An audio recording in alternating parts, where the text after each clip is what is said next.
பேர் வருமானு தெரியல. இன்றைக்கி 2 சந்தோஷமான சமாச்சாரம். ஒன்று வந்து இந்த டுஃபான், இது 44 வருஷமாக ஹைதராபாத்தில் இருக்கிறது வந்து இங்கே சென்னையில் வந்து ஓப்பன் பண்ணுறாங்க. அது ஒரு சந்தோஷமான சமாச்சாரம். அடுத்தபடியாக ரொம்ப மாடர்னாகவும் நாடு துடுக்குலையும் இருந்தாங்க. அவங்க வந்து வரவேற்புரை பேச போகிறாங்கன்னு ஒன்று எப்படியே பார்த்துக்கிட்டே இருந்தேன். அப்புறம் பார்த்தா தெளிவாக தமிழில் வந்து சுத்தமாக பேசினாங்க. பேர் என்னன்னு கேட்டால் அணு அப்படின்னாங்க. அது ரொம்ப ரொம்ப சந்தோஷமாக இருந்தது. ஏன்னா நிறைய பேர் அந்த லுக்குக்கும் அப்புறம் பார்த்தா தமிழ் பேசும்போது தகராறாக இருக்கும். அதிலெல்லாம் ரொம்ப கரெக்டாக பேசினாங்க. அது எனக்கு ரொம்ப சந்தோஷமாக இருந்தது. அடுத்தபடியாக வந்து என்ன மாதிரியே இங்கே கெஸ்ட்டாக வந்திருக்காரு சஞ்சய், வினோத், லோகேஷா, இவங்கெல்லாம். அவங்களுக்கு என்னுடைய பணிவான வணக்கம். அப்புறம் திலீப் குமார் ஜெயின், அவர் வீட்டுக்கு வந்து இன்வைட் பண்ண வந்திருந்தார். அவர் தான் மெயின் ஆள்னு நினைக்கிறேன். அப்புறம் அப்படியா, எம்டி. அடுத்தபடியாக சஞ்சய், பிபின், இவங்களுக்கும் என்னுடைய பணிவான வணக்கத்தை தெரிவிச்சுக்கிறேன். அப்புறம் நான் வர்றதுக்கு காரணமாக இருந்தது வந்து மிஸ்டர் அஜய், துளசி, அவங்களுக்கும் என்னுடைய பணிவான வணக்கத்தை தெரிவிச்சுக்கிறேன். எல்லாத்த விட ரொம்ப ரொம்ப முக்கியம், அனைத்து பத்திரிகை மற்றும் ஊடக நண்பர்கள் எல்லாத்துக்கும் என்னுடைய பணிவான வணக்கத்தை தெரிவிச்சுக்கிறேன். ஸோ இந்த டுஃபான் இது இன்றைக்கி ஆரம்பித்தது. ஏற்கனவே பல நகரங்களில், பல ஊர்களில், பல நாடுகளில் இருக்குன்னாங்க. ஸோ இங்கேயும் ஃபஸ்ட் இங்கே ஆரம்பித்து சென்னையில் இந்தியா ஃபுல்லாக வரணும் அப்படின்னு சொல்லிட்டு வளரணும்னு சொல்லி என்னுடைய வாழ்த்துக்கள் தெரிவிச்சுக்கிறேன். அப்புறம் தெரிஞ்சோ தெரியாமையோ டுஃபான் அப்படின்னா புயல்னு சொல்லி ஒரு மீனிங் இருக்குது இல்லையா? நம்ம தமிழ்நாட்டில் புயல் வீச போகிற நேரத்தில் வந்திருக்காங்க. அதுதான் ஆச்சரியமாக. வெடிஞ்சா ஒரு புயல் வீச போகுதுன்னு எல்லாம் எதிர்பார்த்துக்கிட்டு உட்காந்துருக்கோம். ஸோ அந்த மாதிரி நேரத்தில் இவங்க டுஃபான்ங்கிறத ஓப்பன் பண்ணிக்கிறாங்க. வீச போகிற புயல் வேறு ஒன்றும் இல்லை, ஏடிஎம்கே நாளைக்கு பொதுக்குழு கூட்டம். அந்த புயல் தான் எல்லாருமே எதிர்பார்த்துருக்கிறது. என்கிட்ட கூட நிறைய பேர் கேட்டாங்க, ஏங்க நீங்கள் எதுவும் பேசக்கூடாதா அப்படின்னு சொல்லிவிட்டு. நீங்கள் சும்மாவே இருக்கீங்களே, தலைவர் உங்களுக்கு அலைவாரிசுன்னெல்லாம் சொல்லிட்டு போயிருக்காரு, நீங்கள் பேசாமல் இருக்கீங்களே அப்படின்ட்டு. எனக்கு பழைய ஃப்ளாஷ்பேக் தான் ஒன்று ஞாபகம் வந்தது. என்னென்னா, புரட்சி தலைவர் அவர் இறந்தோடனே ஒரு 7-8 நாள் இருக்கும். அதுக்குள்ளே இப்போ இருக்கக்கூடிய மினிஸ்டராக இருக்கக்கூடிய ஏவா வேலு, அதுக்கப்புறம் ராமலிங்கம், எம்பியாக இருந்தார் ராமலிங்கம், அவங்க 2 பேரும் வீட்டுக்கு வந்தாங்க. வந்துட்டு நீங்கள் தான் லீட் எடுக்கணும் அப்படின்னாங்க. என்ன லீட் எடுக்கிறதுன்னு கேட்டேன். இல்லை அடுத்தது ஆர்மி என்ன தான் வரணும் சிஎம்மா, அதனால் நீங்கள் லீட் எடுத்து நீங்கள் தான் ஸ்டார்ட் பண்ணணும், பேச்சு ஆரம்பிக்கணும். முன்னாலெல்லாம் தலைவர் அப்படி தான் கலைஞருக்காக ஆரம்பித்தார் அப்படின்னாங்க. அப்போ நான் சொன்னேன், ஒரு 7-8 நாள் கூட ஆகலை அவர் இறந்து, அதுக்குள்ளேயே லீடு எடுத்து கோஷ்டி அப்படின்னு சொல்லிட்டு அதில் என்ன வேறு ஒரு பக்கம் கூப்பிட்டீங்க அப்படின்னு சொன்னோம்னா அது ரொம்ப ஒரு மாதிரியாக இருக்குது, எல்லோரும் ஒரு மாதிரியாக பேச ஆரம்பிச்சிடுவாங்க, அதனால் வேண்டாம். இல்லை உடனடியாக சிஎம் யாராவது ஒருத்தர் ஃபிக்ஸ் பண்ணியே ஆகணும், அந்த காலகட்டத்தில் உட்காண்ட்ருக்கோம், அதனால் உடனடியாக நீங்கள் லீடு எடுத்து ஆரம்பியனுக்காக நீங்கள் பேசி வரணும் அப்படின்னாங்க. அப்போ நான் சொன்னேன், ஒன்று பண்ணுங்கள், ஜானகி அம்மா எப்படி இருந்தாலும் எம்ஜிஆர் மிஸ்ஸஸ் தான். ஸோ அவங்க பேரை சொல்லி தற்காலிகமாக அவங்கள உட்கார வச்சிடலாம். அதுக்கப்புறம் கொஞ்ச நாள் கழித்து பொதுக்குழு கூட்டினதுக்கப்புறம் அதில் ஆர்மியா இல்லை ஆப்போசிட்டில் ஜெயலலிதா அம்மாவா அப்படிங்கிறத வந்து ஓட்டு போட சொல்லி, அதில் யாருக்கு ஓட்டு விழுகுதோ, ஜெயலலிதான்னா ஜெயலலிதாவுக்கு ஆர்மி கண்ட்ரோல் ஆகி போயிடணும், அதே மாதிரி ஆர்மின்னா ஜெயலலிதா அம்மா அவங்க வந்து கண்ட்ரோல் ஆகி போயிட்டால் நல்லாயிருக்கும். இல்லைன்னா கட்சியை பற்றி எல்லோரும் ஒரு மாதிரி தப்பாக பேசி அசிங்கமாக இருக்குமே அப்படிங்கிற மாதிரி சொன்னேன். என்னை இப்படி சொல்லிட்டீங்க அப்படின்னாரு. என் மனசுக்கு நியாயம்னு படுது, அதனால் நான் ஒரு கோஷ்டியில் சேர்கிறத விட ஒரு நியாயமாக இதை பண்ணால் பெட்டராக இருக்கும்னு நான் ஃபீல் பண்ணுறேன் அப்படின்னா, சரி யோசிக்கிறோம் அப்படின்னு சொல்லிட்டு போயிட்டாங்க. அவங்க போய் கொஞ்ச நேரத்தில் பழைய மினிஸ்டர் அவர் அரங்கநாயகம் அவர் வந்தார். வந்து உட்காந்து பேசிட்டு இருக்கும்போது நீங்கள் கொஞ்சம் லீடு எடுத்து பேசினா நல்லாயிருக்கும் அப்படின்னு. நான் என்ன லீடு எடுக்கிறதுன்னு, இல்லை ஜெயலலிதாம்மா அவங்க தான் அனுப்பிச்சுட்டாங்க, நீங்கள் கொஞ்சம் அவங்களுக்காக லீடு எடுத்து பேசினா நல்லாயிருக்கும் அப்படின்னு. அப்போது அவர்கிட்டையும் அதே வார்த்தை சொன்னேன். 7-8 நாள் கூட ஆகலை, அதுக்குள்ளே ஆரம்பி கோஷ்டி ஜெயலலிதா கோஷ்டின்னு சொல்லிட்டு இதில் வந்து லீடருங்கன்னு சொல்லி நானும் ஒரு பக்கம் சேர்ந்துக்கிட்டு இது பண்ணால் வெளியே பார்க்கும்போது ரொம்ப ஒரு மாதிரியாக தெரிய, எல்லோரும் சிரிக்கிற அளவுக்கு ஆகி போகும் அப்படின்னு சொல்லிட்டு பேசாமல் இப்போதைக்கு ஜானகியமாக உட்கார வச்சுட்டு நீங்கள் ஒரு 10 நாள் 15 நாள் டைம் எடுத்துகிட்டு இதே மாதிரி ஒரு பொதுக்குழு கூட்டினீங்கன்னா அதில் ஓட்டு போட சொல்லுங்கள். ஜெயலலிதா அவங்களுக்கு ஓட்டு போட்டாங்கன்னா அவங்களுக்கு வந்து அவர் கண்ட்ரோல் ஆகி போகட்டும், ஆரம்பிக்கு போட்டால் அவங்களுக்கு கண்ட்ரோல் ஆகி போகட்டும். எனக்கு என்னமோ ஜெயலலிதா அம்மாவுக்கு தான் அதிகமாக மெஜாரிட்டி ஓட்டு கிடைக்கும்னு நினைக்கிறேன். அதனால் பேசாமல் அப்படி போயிருங்க, என்னையும் ஒரு கோஷ்டியில் இருக்கிறீங்க, அதுதான் கரெக்டாக இருக்கும் அப்படின்னு சொல்லி சொன்னேன். அவர் போயிட்டார். அப்போ எங்கூட டாக்டர் தம்புன்னு ஒருத்தர் இருந்தார், டிஸ்கஷனில் உட்காந்துருப்பார், வைஜாக்ல இருந்தவர். அவர் வந்து சார் மீக்கு பாலிடிக்ஸில் இன்ட்ரெஸ்ட் ஒன்றுதா அப்படின்னு கேட்டார். அதாவது உங்களுக்கு இன்ட்ரெஸ்ட் இருக்கா பாலிடிக்ஸில்? இல்லை, இப்போதைக்கு சினிமா மேலே தான் எனக்கு இன்ட்ரெஸ்ட்டு, பாலிடிக்ஸில் இன்ட்ரெஸ்ட் இல்லை அப்படின்னு. அப்போ உடனே கேட்டார், இந்த ஜெயலலிதா ஆரம்பியில் யார் வருவாங்கன்னு நினைக்கிறீங்க அப்படின்னா, அநேகமாக ஜெயலலிதா அம்மாவுக்கு தான் சான்சஸ் இருக்குன்னு. ஆர்டிஸ்ட்டு எம்ஜிஆர் கூட ரொம்ப வருஷமாக இருந்தவங்க, படித்தவங்க, அதனால் கொள்கை பரப்பு செயலாளராக பல ஊரும் சுற்றினவங்க, அதனால் அவங்களுக்கு தான் வந்து வாய்ப்பு இருக்குது அப்படின்னு. அப்போ நீ ஏன் ஜெயலலிதா சைடு சப்போர்ட் பண்ணக்கூடாது ஏன் அப்படின்னு? இல்லை சார், ஜெயலலிதா சைடு சப்போர்ட் பண்ணால் அவங்க சிஎம்மாக வந்துட்டாங்கன்னா அடுத்தது நீங்கள் ரைட் ஹேண்ட் மாதிரி பக்கத்தில் இருக்காமல்ல, என்ன இது யோசிக்காமல் விட்டீங்களே அப்படின்னு. சார் எனக்கு நியாயம்தான் தோணுச்சு, நான் இதில் எப்படி உள்ளே போகிறதுன்றது நான் யோசிக்கல அப்படின்னு சொல்லி சொன்னேன். என்ன சார் இப்படி போய் போட்டி விட்டீங்களே அப்படி இப்படின்னாரு. பட் ஆனால் அதெல்லாம் நடக்காமல் பொதுக்குழுவெல்லாம் கூட்டாமையே ஜெயலலிதா அவங்க சொந்த இதில் முயற்சியில் வந்து ஏதோ ஒன்று பண்ணி நல்லபடியாக வந்துட்டாங்க. அதுக்கப்புறம் வந்து ரொம்ப காலம் வந்து கரெக்டாக லீடு பண்ணி ஆட்சி அமைச்சிட்டு இருந்தாங்க. இன்றைக்கி மீண்டும் அவங்களுக்கு அப்புறம் பார்த்தோம்னு சொன்னோம்னா மறுபடியும் இந்த ப்ராப்ளம் வந்துடுச்சு. இந்த ப்ராப்ளம் வரும்போது பார்த்தா ரொம்ப கஷ்டமாக இருக்குது. ஏன்னா புரட்சித் தலைவர் அவர்கள் வந்து இந்த கட்சியை ஆரம்பித்தப்போ அது ஜனங்களுக்காகன்னு சொல்லிட்டு அவ்வளோ கஷ்டப்பட்டு ஆரம்பித்தார்.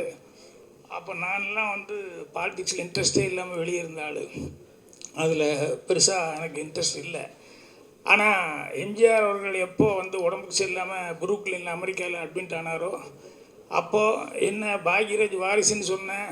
எலெக்ஷனில் நான் வந்து பார்ட்டிசிபேட் பண்ண முடியல, எங்கேயோ அமெரிக்காவில் உட்காந்துருக்கேன்.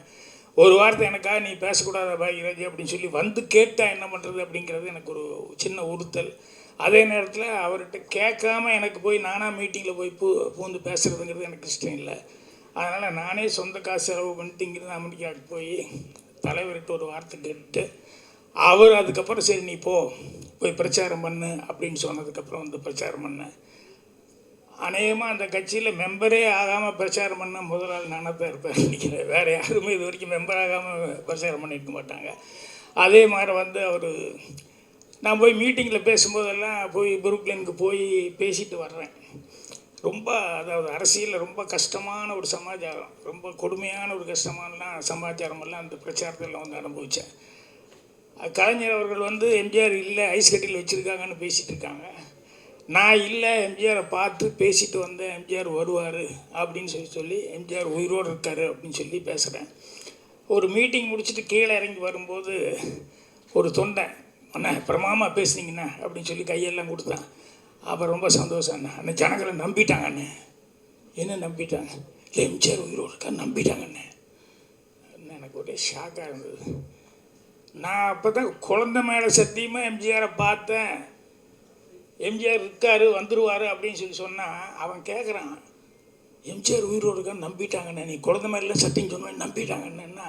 அப்போ நான் எவ்வளவு பெரிய பொய் பேசியிருப்பேன்னு அவன் நினைக்கிறான் பாருங்கள் அரசியலுக்காக. எனக்கு அப்படியே மனசு அவ்வளோ ஒரு மாதிரியாக இருந்தது, அரசியலுங்கிறது இவ்வளவு இப்படி இதாக இருக்கா அப்படின்னு சொல்லிட்டு. ஸோ அதுக்கப்புறம் சிரிச்சுக்கிட்டேன், சரி பரவாயில்ல அப்படின்னு சொல்லிட்டு. அதுக்கப்புறம் தலைவர் வந்ததுக்கப்புறம் கூட மறுபடியும் கட்சியில் நான் சேரணும்னு நினைக்கல. நான் பாட்டை போயிட்டு இருந்தேன். எங்கள் சென்டர் ஷூட்டிங் அப்போ மறுபடியும் கூப்பிட்டாரு, இடைத்தேர்தல் நீ ஒரு 4 நாள் பேசிட்டு வந்தார். போய் பேசிட்டு வந்தேன். அதுக்கப்புறம் என் வேலை உண்டோ அதை நான் பார்த்துக்கிட்டு போகிறேன். அதுக்கப்புறம் ஜெயலலிதா அம்மா வந்தப்போ கூட வந்து என்னை கூப்பிட்டாங்க. நடராஜன் அவர்கள்லாம் வந்து கூப்பிடும்போது, இல்லைங்க நான் இருக்க இடத்துல இருக்கிறது எனக்கு மரியாதை, அதனால் விட்டுருங்க, எனக்கு சினிமா மட்டும்தான் நினச்சிட்டு சென்னைக்கு வந்து சினிமாவிலே இருக்கேன் அப்படின்னு சொல்லிட்டு இருந்துட்டேன். இப்போ நாளைக்கு துஃபான்னு சொல்லிட்டு இருந்தேன். என்னென்னா கட்சி மறுபடியும் உடையக்கூடிய அளவுக்கு ஒரு பெரிய துர்பாகியமான ஒரு சூழல் வரும்போது மனசு கஷ்டமாக இருக்குது.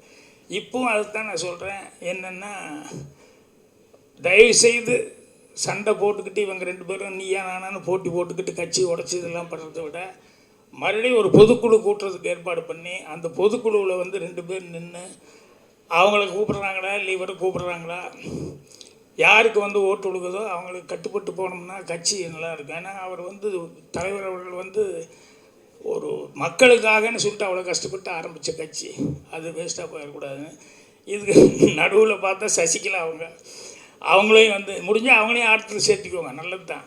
என்னென்னா இவங்கெல்லாம் வர்றதுக்கு காரணமாக இருந்தால் அவங்க மட்டும் என்ன பண்ணாங்க, அதனால் அவங்களையும் கூட சேர்த்துக்கல. என்னென்னா ஜெயலலிதா கூட அவ்வளோ வருஷமாக கூடவே இருந்தவங்க, பாவம் ஜெயிலுக்கெல்லாம் போயிட்டு வந்தவங்க, அவங்களுக்கும் ஹஸ்பண்ட் இல்லை குழந்தை இல்லை அப்படிங்கும்போது அவங்களையும் சேர்த்துக்கிட்டு ஏன்னா அவங்களும் வேணும் தனியாக உட்காந்துக்கிட்டு எப்போ பாரு சண்டை எதுக்கு, அதுக்கு ஒரு முற்றுப்புள்ளி வச்சிடலாம்ல. இதை நான் சொல்கிறதுனால சசிகலா அவங்களுக்கு எனக்கு ஏதோ சம்மந்தம் இருக்குன்னு யாரும் தயவுசெய்து நினைக்க வேண்டாம். நான் சசிகலா அவங்கள வந்து நான் 2 தடவை 3 தடவை நான் பார்த்துருப்பேன். ஏன்னா ஜெயலலிதா அம்மா கூட இருக்கும்போது நான் பார்த்துருப்பேன். அதுக்கப்புறமா வந்து கண்டிப்பாக ஜெயலலிதா அவங்க போனதுக்கப்புறம் வந்து சசிகலா தான் வரப்போகிறாங்கன்னு சொல்லிட்டு இண்டஸ்ட்ரியிலேருந்து எல்லாருமே போய் ஓட்டு இது அவங்களுக்கு சால்வு போத்தலான்னு என்னையும் பிடிச்சிருந்தாங்க. நான் என்ன பண்ண போகிறேன்னு இல்லை வா சினிமாக்காக நீ வரணும் அப்படின்னாங்க. ஸோ அந்தளவுக்கு அந்த அம்மா வந்துடுவாங்க அப்படின்னு சொல்லிட்டு அடுத்த செகண்ட் உட்கார போகிறாங்கிற பொசிஷன் இருந்தது. ஸோ அதனால் தப்பில்லை, எல்லாருமே அரவணைச்சிக்கிட்டு ஒருத்தருக்கு ஒருத்தர் போகிறது நல்லதோ ஒழிய ஒருத்தருக்கு ஒருத்தர் சண்டை போட்டுக்கிட்டு அதை பிரித்து கட்சி ஒன்றும் இல்லாமல் போகிற அளவுக்கு ஒரு சூழ்நிலை வரக்கூடாது. அப்படிங்கிறதுனால இன்றைக்கி இந்த பேரை பார்த்துட்டு வரவே இந்த துஃபான்னு சொல்லி இது இன்றைக்கி வச்சுருக்காங்கன்னு சொல்லும்போதே வர்ற வழி பூரா அதான் வந்தோடனே நம்ம பத்திரிக்கையாளர் நம்மக்கிட்ட கேட்டேன். நான் என்னாச்சு, ஏதோ 4:30 மணிக்கு ஏதோ கோர்ட்டு சொன்னாங்க, அப்புறம் 7:30 மணிக்கு சொன்னாங்களே அப்படின்னா, நான் பொதுக்குழு நடக்கலான்னு சொல்லி முடிவு பண்ணியிருக்காங்க கோர்ட்டில், ஆனால் மற்றதெல்லாம் எதுவும் முடிவு பண்ண மாதிரி தெரியல அப்படின்னாங்க. ஸோ அதனால் என்னென்னா கட்சி வந்து எதுவும் நல்லபடியாக இருக்கணும், அவர் ஆரம்பித்த கட்சி. அதனால் ஒருத்தருக்கு ஒருத்தர் சண்டை இல்லை. ஆனால் தொண்டர்கள் வந்து ரொம்ப அவ்வளோ தூரம் அப்செட் ஆகி அவங்க உட்காந்துருக்காங்க, அவங்க என்ன பண்ணுறதுனே தெரியாத அளவுக்கு இருக்காங்க. அந்த ரத்தமான எம்ஜிஆர் தொண்டர்களுக்காக தயவுசெய்து இந்த தலைவர்கள் வந்து அவங்களுக்குள்ள இருக்கிற சண்டையை மறந்துட்டு ஒத்துமையாக இருக்கணும் அப்படின்னு சொல்லி கேட்டுக்கிறேன். மற்றபடி நன்றி, வணக்கம், வாழ்த்துக்கள். துஃபான் மேலும் மேலும் வளரணும்னு சொல்லி என்னுடைய வாழ்த்துக்கள் தெரிவிச்சுக்கிறேன். ஆனால் உங்களுடைய தமிழுக்காக மீண்டும் ஒரு முறை வாழ்த்துக்கள் தெரிவிச்சு. தனுவா சாரி அனு அப்படின்னு மாட்டிருந்தது அதில். சென்னை வணக்கம், Tamil Nadu.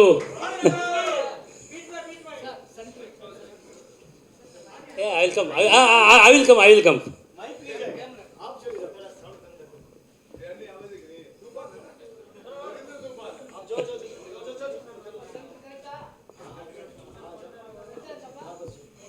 Hello friends,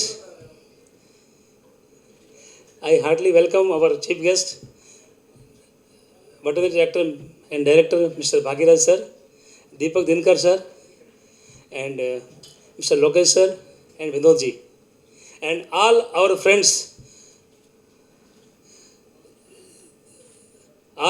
who come here and bless us, and hope as so many states we wrote a success story of Tufan. Tamil Nadu also joined with me.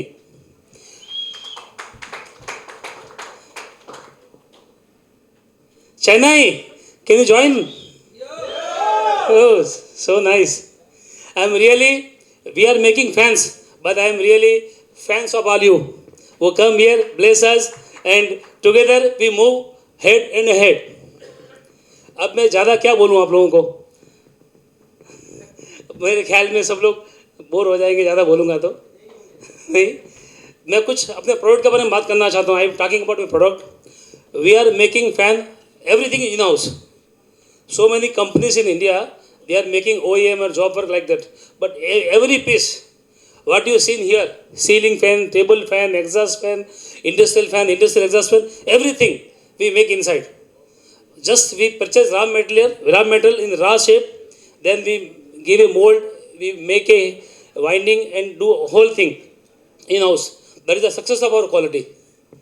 And hope you all feel that thing into in coming of months when you are deal with your consumers and taking feedback from consumers, because quality is not accident. Quality comes by hard working, by plan, and by vision. So our goal is quality, quality, and quality, nothing else. We are in not hurry burry to make a more quantity in sales. We want to know about this first year what quality we make. And Chennai is too hot city, so our goal is make cool this city. Hello Chennai, आप सबको ठंडा होना है ना, तो please move with तूफान. And I thanks to all our friends who come join here. And lastly, I just want to give thanks to Lady Luck, Mrs. Manju Jalan ji, जो यहाँ पर आए, and all our friends who come here with short notice. मैंने हमने 2 दिन पहले बोला है और सब मेरे साथ ज्वाइन हुए, उसके लिए मैं तहे दिल से आभारी हूँ. स्पेशली अपने भागीराज सर, अपने एक्टर, जिनकी हम लोग बचपन में बहुत तेलुगु मूवी देखते थे. Because I am from Hyderabad, I see lot of movies of sir. Baba Rukmini, Dongodu, right sir, Telugu movies. Mr. Deepak Dinkar sir, I really watched some dances of in TV serial, and I heard also our friend Mr. Ajay Jalan also tell about Mr. Deepak Dinkar sir, way of his dancing, and I'm thanks to Mr. Deepak Dinkar sir, within short notice he present here and bless us. और Lokesh sir, जिनकी success story के बारे में तो सब जानते ही हैं. Kajaria ceramic, आप जानते हैं सर, लोग कजरिया सेरेमिक ना आपका ब्रांड जो है, देश की मिट्टी से बना हुआ टाइल्स, और हम इसी देश को ठंडा करने के लिए तूफान की रफ्तार से हम तमिलनाडु आए हैं. तूफान भी देश का बना हुआ पंखा है, और आप सबका आशीर्वाद से हम लोग, जैसे लोकेश सब ने अब तक ब्रांड को सक्सेस किया है बहुत छोटे लेवल से लेके, हम भी अपने ब्रांड को आप सबके सहयोग से उसी तरह सक्सेस करेंगे. लोकेश सर, जिनके बारे में मेरे दोस्त बताते हैं, छोटा पैकेट बड़ा धमाका. सर आप ये एक मतलब कहावत है, और आपके लिए कॉम्प्लीमेंट भी है ये.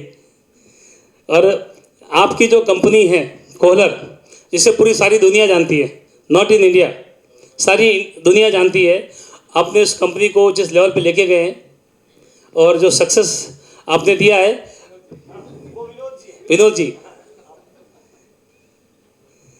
सॉरी, आपने जो सक्सेस दिया है अपनी कंपनी को, इसी तरह यहाँ के आपने हमको जो ब्लेसिंग दी है और हमको जो विशेष की, हम भी उसी तरह सक्सेस होंगे sir. Thank you.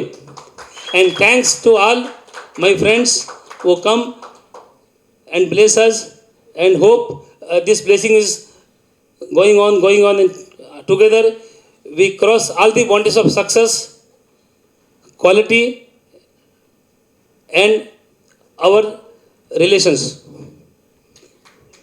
Thank you Chennai, thank you Tamil Nadu. Thank you so much, sir. Thank you, Ajay sir. Because of you, I'm here. Thanks for inviting us. Good evening, Bakiraj sir. Let me speak in Tamil, okay? சின்னதுலேருந்தே Bhagyaraj sir அவ்வளோ பிடிக்கும். நிறையா time வந்து நான் நேரில் பார்த்தது கிடையாது. ஒரு தடவை உங்களை ஏர்போர்ட்டில் பின்னாடி இருந்து பார்த்துருக்கேன். பட் இப்போ நான் பக்கத்தில் இன்னும் பார்க்கும்போது ரொம்ப சந்தோஷமாக இருக்குது. தேங்க்யூ தீபக் ஜி. என் ஃப்ரெண்ட் ஆரோக்கி சொன்ன மாதிரியே சின்னதுலேருந்து அப்படியே தான் இருக்கீங்க. எந்த ஒரு சேஞ்சஸ் இல்லை. ரொம்ப சாமிங்காக இருக்கீங்க. Looking so cute. எல்லாருக்கும் ரொம்ப சந்தோஷம். தேங்க்யூ. இந்த லான்ச் பண்ணது நெக்ஸ்ட் லோகேஷ் சொன்ன மாதிரி இன்னும் பெரிய பெரிய நியூ ப்ராடக்ட் லான்ச் பண்ணோம். ஏசி அந்த மாதிரி நெக்ஸ்ட் லெவல் மூவ் பண்ணோம். We are waiting for that. Okay, ஆமாம். நெக்ஸ்ட் ப்ராடக்ட் லான்ச்சுக்கு சக்ஸஸ் மீட்டுக்கு நாங்கள் ரெடியாக இருக்கோம். We are ready for that. Thank you so much. Thank you Ajiji once again. Thank you. அடுத்து இவர் கண்டினியூ பண்ணார், Lokesh sir and Vinod sir. அதான் அதுக்கு ஒரு இது இருக்குது, நான் அஜய் பாய் அவங்ககிட்ட தனியாக சொல்கிறேன். Nandri, Nandri, thank you so much for making this so special. Thank you sir. अभी कुछ दिनों पहले तमिलनाडु सरकार ने अनाउंस किया था कि तूफान आने वाला है. हमें नहीं पता कि दिलीप भाई का तूफान आने वाला है करके. आज यहाँ आने से मालूम पड़ा कि दिलीप भाई का तूफान जो हम 15 साल पहले करते थे. 15 साल पहले हम दिलीप भाई के डीलर थे तमिलनाडु के. और आज भी जब हम कस्टमर को पूछते हैं तो तूफान फैन इज़ कमिंग, ओहो कब आ रहा है, कब कौन लेके आएगा, क्या है. बहुत अच्छा रिस्पांस है और हमें लगता है कि आगे भी इसका रिस्पांस बहुत बहुत बहुत अच्छा रहेगा. Thank you sir. Thank you. May I also request my good friend who came here in such a short notice. Thank you all lovely guests. Thank you Dilip ji, thank you Sanjay ji, thank you Sano once again, thank you Praveena ji, Sundar ji and his entire team who has come here to entertain us. And believe me, this one particular musical lovers are there. Basically it is not their profession. Music is in their heart, or they love music. They just come here, only in one word I called and Praveena ji said that there is one small program, we will be there. They have a very good music club also in Shenoy Nagar, where they do some voice correction also. So if anybody wants to join singing, they are most welcome. Thank you all. Thank you lovely press. Tulsi enge kano aur bagire se tun beta. Okay. Anyway, thank you each and everyone from the bottom of our heart to come here. Thank you. Thank you, Sana, for the wonderful introduction of you gave. I strongly believe passion is what drives a band to success. And it was rightly said that with the great power comes with great responsibility.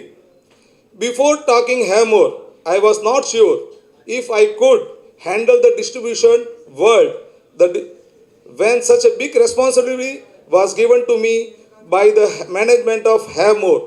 The trust they had on me to handle Tamil Nadu and Kerala. I think the great responsibility gave me great power to justify my work. The same thing I am seeing in the eyes of my good friend Mr. Dilip Kumar Jain, who approached me to handle the fan division of Tamil Nadu and Puducherry. I feel no doubtly responsible, and I am sure my great Sankeshwar Dada will give double power here also. Seeing you here today, love and warmth which have showed me with your esteemed presence will drive the entire Tufan family to greater heights. I strongly believe together we will go beyond boundaries. Thank you very much. I am here for you always. Thank you once again. So Rahul Dravid Mari. Bhagirath sir, we all respect you a lot. And a good friend, we have seen him for so many years, and you are really charming, sir. Now also we get attracted with you. Thank you, sir. And hi, my beloved friend, Mr. Vinod. And good evening to all the media people who are here. We are really happy to be part of this Joviya friendship with Ajay ji and Deepak ji. We are really happy to be part of it, Tufan. And I wish you good luck for having a great launch in Chennai and Tamil Nadu, and as well as in Kerala. Wish you good luck. And we would expect a grand launch of new products next year also. And we would like to join with you. All the best.